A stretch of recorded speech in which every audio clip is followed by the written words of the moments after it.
everybody, this is the Philosopher with Deviant Divination Tarot Card Readings, and today I'm going to be doing a reading for James. And James, you sent me a question, which was really unique. You wanted to know what is going on with your friends right now because you think that there is someone stabbing you in the back. Let's figure out if they are or not, okay? So first of all, we're going to take the deck and we're going to shuffle it. Now, a lot of people you'll see, they'll shuffle like this, and, you know, that's all fine and dandy, and then some people will ruffle and do whatever, and I get that. That's cool, whatever. But, you know, the best way to do this is I just like to just take the deck, and we're just going to split it up into piles, and we're just going to mix and match, and we're just going to take care of it. Okay, all done. Shuffling is the easiest part of the reading. Really, you just got to kind of be in tune with what the cards are saying. So let's just kind of move on and see what the cards have to tell you, okay? The first card that I pulled, here's the Three of Swords in reverse, which tells me that you're in a lot of misery right now. There's just a lot of stuff just weighing down on you because of a heartbreak from the past. Maybe there's a relationship that's involved with this gossip that's going on in your life.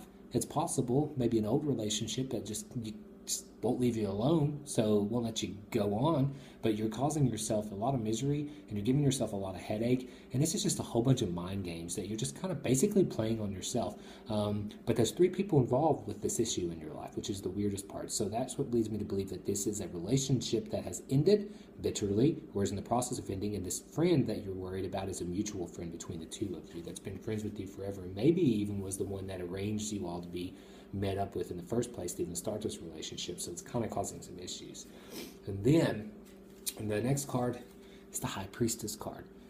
Now this is a really great card because the High Priestess card is basically the beginning of the Major Arcana. It's the third card out of the 22 Major Arcana cards, but it's numbered number 2 because of the way that they're numbered, but I'm not going to get into that. But the weird thing is that this is a really powerful card which talks about knowledge. Right and wrong, just being knowledgeable, like you're just wise beyond your years.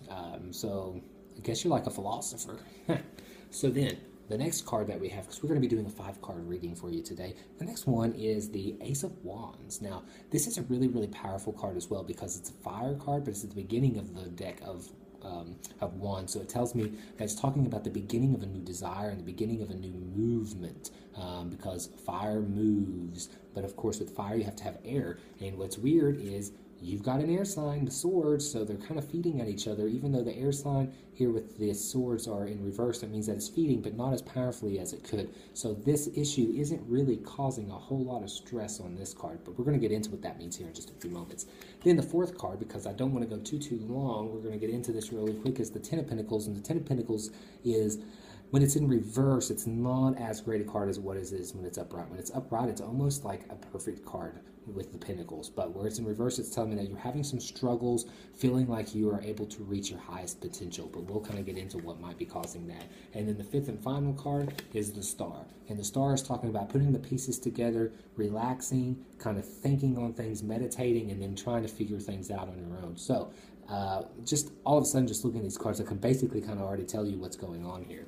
So basically what I'm getting is that you were in a relationship, you're currently in a relationship that's ending, it's kind of a recent ending, but you were really passionate about this person. You guys had a pretty good relationship, but you really cared about this person. So you all have been friends for a while, but this is the beginning of a relationship that you all had that you figured you would give it a try, but it's kind of ending bitterly, and it's kind of ruining your friendship and the friendship with your friends that you all had before this relationship started, so your clique is kind of coming and falling apart. So there's 3 people involved in this issue that's causing you a lot of turmoil. There's you, there's your ex, and then there's this person who's causing gossip, supposedly. But it sounds to me like this is more rumors than anything, because the High Priestess card, when I put it with the Wands, talks about knowledge coming to you that you weren't aware of before, new information being presented, the cat's out of the bag, that kind of thing. But you're having a hard time trying to figure out if you should believe the rumors or not, because you really honestly trust this friend of yours, and you still kind of care about the person that you're having a bitter breakup with.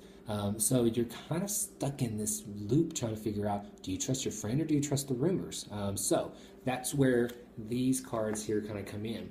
So whenever I have I like to put these cards together a little bit because they read a little bit more, because they kind of feed into each other when you put them together. But see, fire and earth don't really do much for each other, especially where this card is in reverse. They're not really feeding each other. So this isn't really what's causing you a lot of problems with this card here, which talks about feeling like you're not able to be complete, like you're not being successful or anything. So it tells me that you're on the beginning of a new journey. You're trying to find a new you, but this past relationship and all this drama, it's like high school all over again. It's just not letting you move on. You're not able to get anywhere because you're too busy dealing with all this bull crap. But the good thing is that the star here tells me that you have the potential to finally be able to rest easy in the future, which is going to be great. You just got to put the pieces of the puzzle together and determine for yourself what's true and what's false, because the rumors are rumors. So if I was to tell you, I think that this is basically just being taken a little bit overboard. Don't listen to what people have to say. Trust your instinct. Do you trust the person or do you don't? And if you do, that's great. If you don't, move on. So basically, just don't listen to the rumors. Just decide for yourself and move on. This is time for you to move on, because the cards are telling that you've got a great future ahead of you. You just need to focus on yourself and stop dealing with all this little petty crap. So I'm a philosopher with Deviant Divination Tarot card readings, and if you all have any other questions, just let me know. Thanks.